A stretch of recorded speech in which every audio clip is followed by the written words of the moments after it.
Un drame humain. Ward Amrini, jeune femme schizophrène, a été condamnée ce jeudi par la cour d'assises de Bobigny à 9 ans de prison pour avoir infligé des violences à son nourrisson de 4 mois en 2019, décédé du syndrome du bébé secoué.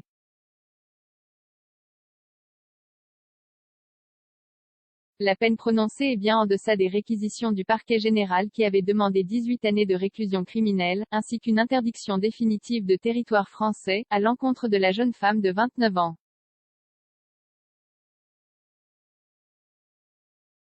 Une mère n'a pas un droit de vie et de mort sur son enfant. Pierre Deval, son avocat, a salué « une décision humaine et une décision de justice ».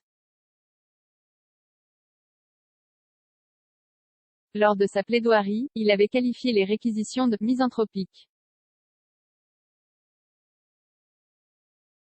On vous demande de la juger comme si elle était douée de raison, mais Warda ne prenait pas ses médicaments, avait-il expliqué, plaidant une abolition du discernement.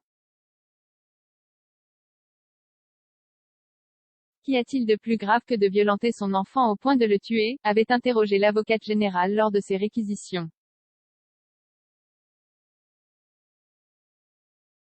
Une mère n'a pas un droit de vie et de mort sur son enfant, avait-elle poursuivi, considérant que l'accusée avait parfaitement conscience du mal qu'elle faisait à son fils, mais recommençait.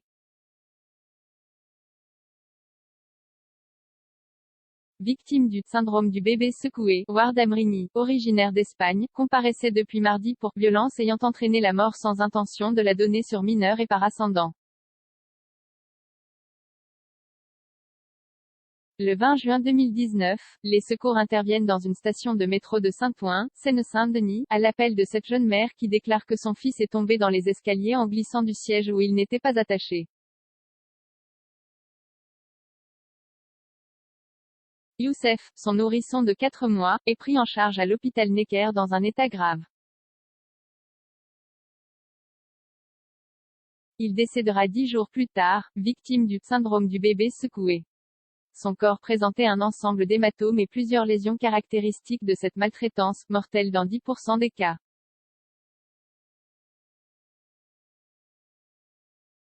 Selon des témoins, l'enfant était couvert de bleu sur la moitié du visage et du crâne et ses membres étaient figés. Ward Amrini a reconnu durant l'enquête être à l'origine de coups sur son enfant, qu'elle a daté de la veille des faits. On n'est pas sur un fait isolé, on est sur des violences régulières, avait pensé l'avocate générale.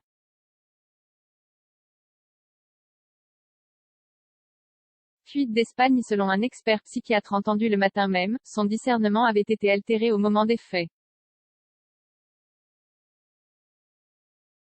Diagnostiquée schizophrène à l'adolescence, elle a raconté à la cour sa vie chaotique, marquée par de la maltraitance familiale, des viols à l'âge adulte par plusieurs hommes et une prostitution forcée.